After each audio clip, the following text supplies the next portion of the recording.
Hay un sonido que solo escucho cuando están por morir, y ahora no me deja en paz. No espero que me crean. Nunca le conté esto a nadie hasta ahora porque sé cómo suena. Pero si estás leyendo esto y escuchas el mismo sonido, presta atención. Desde que tengo memoria, hay un zumbido. No todo el tiempo. No como un tinnitus. Es un sonido específico. Grave, como un motor lejano, pero irregular, estático, casi húmedo. Y lo más raro, solo lo oigo cuando estoy cerca de alguien que va a morir. Me pasó por primera vez a los 7 años. Estaba en casa de mi abuela. Todo normal. De repente, sentí ese zumbido leve que me hizo marear. Esa noche, mi abuela falleció en su sueño.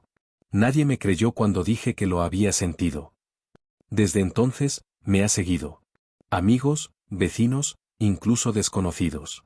A veces suena en el colectivo, y al día siguiente aparece la noticia de un accidente. Cada vez que lo escucho, sé que alguien no va a despertar mañana. Pero ahora, cambió. Lleva 3 días sonando sin parar. No importa dónde estoy, ni qué hora es. No hay nadie cerca enfermo. No he visto ningún accidente. El zumbido no se detiene.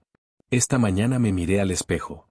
Y aunque estaba solo, juraría que vi una silueta pasar detrás mío. Y lo peor es que ya no lo escucho lejos. Lo escucho adentro. No dormí anoche. El sonido sigue. No como ruido ambiente, sino como si vibrara con mi respiración. Probé todo, ruido blanco, pastillas, alcohol. Nada. Fui al médico. Audiometría, escáner cerebral, todo normal. Pero sé que no lo es.